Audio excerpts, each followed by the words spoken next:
Hi everybody, thank you for joining us today. Here we are at Arc Reclamation, where we have just finished cataloguing about 500 lots ready for auction. Join me as I interview Justin, who has been the owner of Arc Reclamation since 2004. Arc Reclamation became official in 2004? 2004, something like that, yeah. So nearly 20 years ago. How did you end up here? Or what came before and how did you end up here? I was doing pub refit. I was actually buying the contents of old churches when they were getting rid of lots of pews, and we would just cut them down and put them into pubs. It's great. Pews are actually very good for seating density, so you can actually get a lot more people round table, and we started putting them in, I suppose, the oldie worldy pubs, and they loved it because they were able to sort of get a lot more people in, and we got landlords ringing us saying that booth you put in with the two pews, it's very popular. People just go and hide in there all night. So yeah, I did that for about 4 or 5 years, and then we ended up getting further and further away from home. I ended up in Scotland doing a job for a while, and I got home and Kate went, right, you're not allowed off again. I think I smelled quite badly of whiskey actually when I got home as well. So, I'm jolly for 2 weeks fitting out a pub in the Highlands. Yeah, it was good fun actually. So then you came back here? So we had a set-up on the other side of Petersfield. We were there for 15 years. That was great. And this place is a bit better suited for the public. You can, it's easier to find. And we've been here about 7 years. And the deal, what it was I always wanted to do something that I knew a bit about. And the woodworking side was probably, the fireplaces has come on as well. And now I know a bit about that. But yeah, generally it was interior, so it was doing, flooring and doors, that kind of thing. Anything we could restore as well. That's where my heart lies. So your heart is in the restoration. Yeah, it's great bringing rather than the sort of the shop end and just the salvage. You like to bring it back to life. Yeah, well now of course with the web, everything has to be photographed. So if you've got something that's a bit rusty and looks a bit rubbish, it doesn't really sell. So you have to do a lot more restoration. It's become really quite a big thing within the whole. And it's about how things photograph a lot of the way. It's really how you make sales. That's become really quite important. So you started off with the church. Yeah.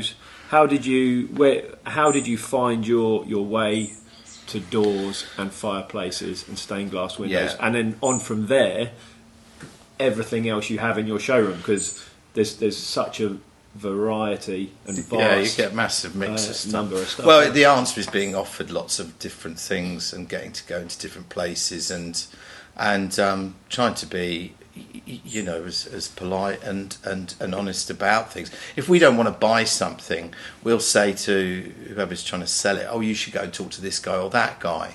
And when I started off 20 years ago, a lot of the trade weren't even talking to each other because, the competitors. But then what we realised was that the whole trade's now gone down its own, everybody specialises. There's a guy who does bathtubs, there's a guy who does radiators. And so we sort of started off saying, well, we'll do doors, because no one else was really doing doors and we knew how to do doors up. And there's a lot of work in a door when you've got to strip it and sand it and fill it and put glass into it. And we were making frames for them and stuff like that. So there's lots of work. We kept very, very busy. And that was great, really, because you would take, the before and after shots are great, and it feels good.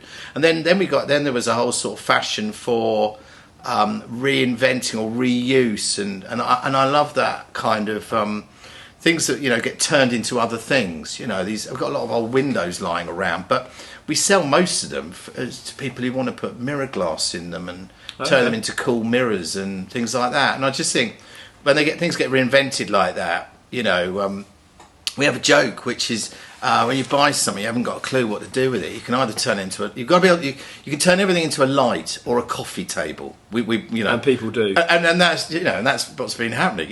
If you haven't got a clue what it is, we had an old bike frame lying around. I think we hung it from a ceiling and dangled lights off it, and that sold. Yeah, as a weird light. We sold hundreds of snooker table legs. and they went to one guy just to turn them into lights. Brilliant. Just to turn them into lights, and he's obviously probably doing very well out of it. Yeah, I mean, there's a great guy. There's all tennis rackets and old boots and guns and things. They all got turned into lights. No, I mean, the industry is fantastic and very, very inventive. And as soon as you get into finding original stuff, not sort of knockoff copy stuff, but original stuff that's been reused, it sort of has a sense of humour.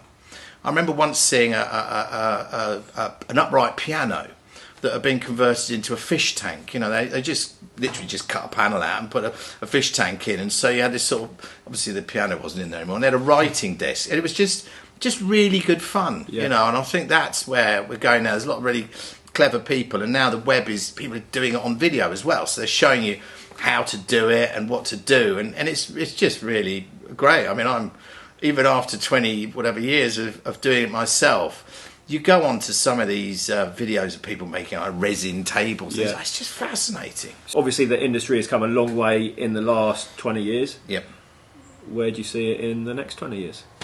Well, reuse is very, very popular. I mean, we have clients who ask, really, because they want reuse for the sake of reuse, in saving things and getting them into their home. And of course, these things have a huge amount of character. Yeah. So when you actually get them from, you know, a scruffy place like here and get them done up, put in the house, they look fantastic. So I don't think that's going to change, because people do value old stuff, and the quality of this stuff is great. I mean, the old doors are beautifully made, beautifully constructed, very good quality wood, and they use designs and mouldings and things that really are very difficult to make nowadays. You know, the time needed to do that. I mean, a handmade door, when you sort of do a mortise and tenon joint, and they've got 10 or 12 of those on every door, that's a lot of time.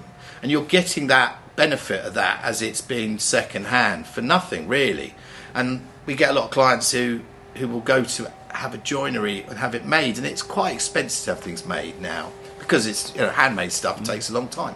So this sort of stuff there's a demand for it because actually it's quite good value, and there's a demand for it because it's green, and it's a demand for it because it's got lots of character.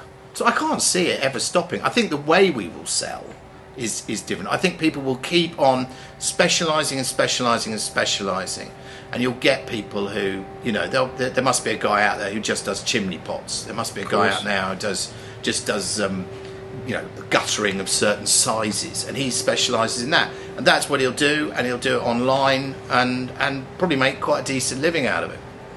And presumably you're doing a lot more online already, as opposed to 20 years ago, even 10 years ago, probably less footfall in the building. Yeah, I mean, the only problem with the online game is that you work all day, and you close up at 5:30 and go home. And then at 6, 7, 8 o'clock at night, suddenly, bing, bing, bing, you know, eBay or web inquiries, or, I mean, you know, you even get this, you know, foreign inquiries, or America. You know, if you wanted to stay up all night, Japan comes on. If you wanted to actually work in the Japanese, you could work 24/7 at it. So there's a sort of problem really with this, because virtually everything has to go through myself or Kate, because we need. Clients always want to know where's it come from and what can we do with it and what's the specific size and all that sort of stuff. So everything has to come through us usually. It's not that simple. And so the hours, if you allow the website to get out of hand, it does get a bit mad. But I think that you will find people. I mean, it's nice. People like it when they go online and they find the guy. I mean, we've got a guy who does a lot of the door furniture. He comes in, buys all the old door handles and locks, and he just works on them quietly I assume in a you know, not garden shed, but in his own little workshop, which doesn't take, and people can go to him and they know the guy who's restored it, and he can talk about that, so they feel at least they've got a connection. And I think that's what the web has allowed people to do, to sort of cut out a lot of middlemen. You can, if you look, you can find these people out there, and they can have a website presence or an Instagram presence or whatever it is for very little money. And if you just do the searching, you will find the people. And that's where I think, you know, whilst 20 years ago I could have probably had 10, 15 people kept very busy who couldn't get to my customers because they haven't. Now these guys are going everywhere. We've got guys who come in here and they're seeing things here, and they're on the phone trying to find them somewhere else within minutes. You know, they're searching and looking just to see. It's a very you've got to be you've got to be quite you've got to have a good price, not too expensive, and you've got to have unusual things, and then that solves the problem. People say, okay, you know, and then the service to go with it. So you must have sold some unusual things in your time. Yes. You must have bought and sold a few. Yes, that's right. Yeah. Have you got any going into the auction? We have got some things. We've got things that I actually have been putting aside for quite a long time, thinking I either want to keep those, because that is the problem, isn't it? You can, and people always ask me that question. Surely you want to keep half this stuff. So you obviously get Kate will suddenly say, no, that's a nice thing. You know, should we keep that? We've got a nice sort of apothecary chest with lots of oak drawers in it, which just looks so cool, with old sort of slightly tarnished brass handles. That's great. And so we've decided to put that in, because actually now, so we've sort of had to say, are we going to be able to use it? No. Are we going to do it? Are we just going to keep it? So we've got, I mean, behind me somewhere there's a pub sign, which I love. I'd love to have that. It's a sort of man cave thing. In fact, there's some, it was quite good actually. It's a Whitbread sign, and from a pub in Kent, and they made these really cool. Whitbread made these really cool little cards. I don't know if I can show you there. There it is. That's the copy of the actual pub sign. It's made in aluminium, and it was made in 1949, a little set. So we bought the sign, and now we've bought this thing. So you get that with the auction. That's going in the auction with the we've got the old what's this here? Oh, this is turned up. Yeah, this is an old custom and excise lock. And what they would do is they would put some kind of paper note in here. There was some in these locks. They put a thing, and apparently when the case was closed, when the piece of paper was broken or something, and they've got they're all numbered with the case number. But then they've all got sort of the Queen's stamp on their sort of crown. Customs and excise padlock with the numbers on the keys with a little crown. I don't know if you can see there. Look, you see, just really cool little thing. Anything old or like old or odd? Some of the wood's quite old. Yeah, we've got some oak flooring and some oak beams going in that must be 250, 300 years old. We love finding the old wood when it's got. You can see the saw marks are irregular on the surface. It's called pit sawn, and it's basically if you and I were pulling a saw backwards and forwards, the blade, the cut wouldn't be the same every time. So you can tell when something's been done by hand. And of course the steam engine everyone thinks about, you know, I don't know, Stephenson's rocket and the idea that he made this, but they didn't have train tracks built anyway. Mm-hmm. So the idea of steam, as soon as they've got a steam engine, you know, anyone who's clever went, right, we'll put a big blade on that, drag it in the forest, start cutting wood, and it's going to do the job of 10 men a day or whatever. And actually I suppose that was the sort of beginning of the Industrial Revolution, really, the fact that lots of wood could be cut very quickly. So what we do is we sort of, when we see pit sawn, we think, well, it's got to be a couple of 100 years old, because by 1820, I mean, the sort of steam engine was invented 1750, so within 50 years it just took over. So when we see pit sawn, we think, well, that's 200 years old, that, and it's been, and again, the man, you can see the mark of the man on it. I always, you know, I know people are going to take it sometimes and sand it, but you just want to say to them, don't do it. You know, don't do it. It's a bit like shot blasting, sand blasting beams that have got old marks on them, and carpenter's marks, and some of them are like a witch mark, so that you sort of didn't get, you know, no, the witch didn't come and steal your pot of food or whatever. But you know, and those, and you think, oh, that's lovely to see the hand of a man that's 200 years, 250 years old on it. And when you show that to people, they go, oh, okay, now I understand. I love that as well now. And you can just sort of clean things back. And actually in the auction, we've got a little parcel of what we call beam slice, where they just took the surface of the beam off and they left it. So it's usually other dealers, they cut up beams to make old oak flooring. But the bit we love is the surface piece. And they make brilliant little slices, and you can either use them as wall panelling, or I've even clad an old, really boring chest of drawers with these slivers of really, and it's a completely old piece of furniture. those kind of people invented with that. So I think those will go quite well. There's a parcel, I think 6 square metres of that. We've got, that's quite old. Hang on, let me grab this. I think this is quite old. This is actually, it's really, really knackered old bit of paper, and it's actually all to do with trying to get soldiers for Washington, General Washington, all brave, healthy, and able-bodied, well, disposed young men. I mean, this piece of paper, it's been put between some pieces of glass. It's really, really, well, it's very crispy and You old. wouldn't dare take it out, would you? I think whoever buys it will want to come and chat. I mean, we don't know. It's not going to be. So the big thing about it is it's stuff that we've had lying around for a long time. We haven't really known what to do. Maybe it wasn't our speciality. I mean, some very nice fairground ride, like really lovely, brightly coloured. And I thought, I'm going to keep those. But they're in the sale. And of course, a lot of this stuff is just, it's got to go because we've got to kind of have a clear out, really. I mean, as you start unwinding this, it's like an onion. It just goes on and on. Yeah. Stuff gets stored, especially the small stuff like a little lock and so you're just finding stuff all the time. So we're up to about, I think we're going to easily get 500 lots. I think pretty much all of them are going to, well, there'll be probably most of them will be unreserved. Yeah. So it's just, first come, first serve, really, with the auction.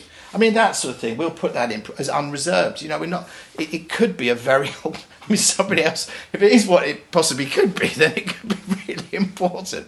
But we haven't got time to cope and deal with it, which sounds crazy. But when you look around me now, I mean, this is what this video... Well, it's not your core business, is it? The core Yes, of what you're doing it's is the doors and the refurbing the doors and Yes. and all of that. So what spurred the auction? Well, why now for the auction? Yes, because actually we want to keep the website down to a much, much core element. So we're going back to the web.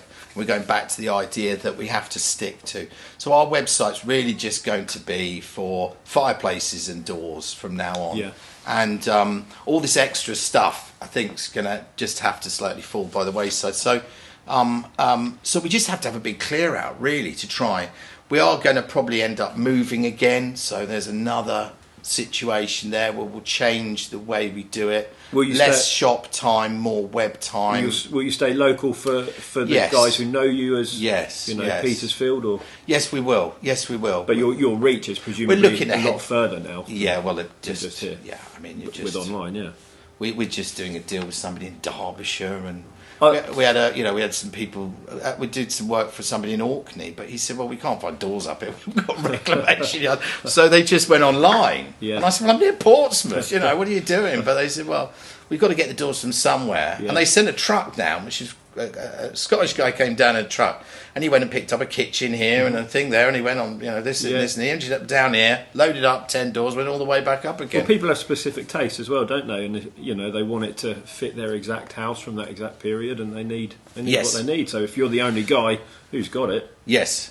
So there's that thing. I mean, our favourite customers are these poor sort of people. I mean, you get people who have dedicated their lives to a listed property they've bought, and they've trying. It's like like painting the Forth Bridge. As soon as you've done the roof, you've got to go back to do the gates again. Then you're going to do the path, then you go back to do the doors, and it's just this constant rolling. And those guys are fantastic, but they love those houses, and they feel they don't really own them. They're just sort of caretakers of them, which is. Yeah.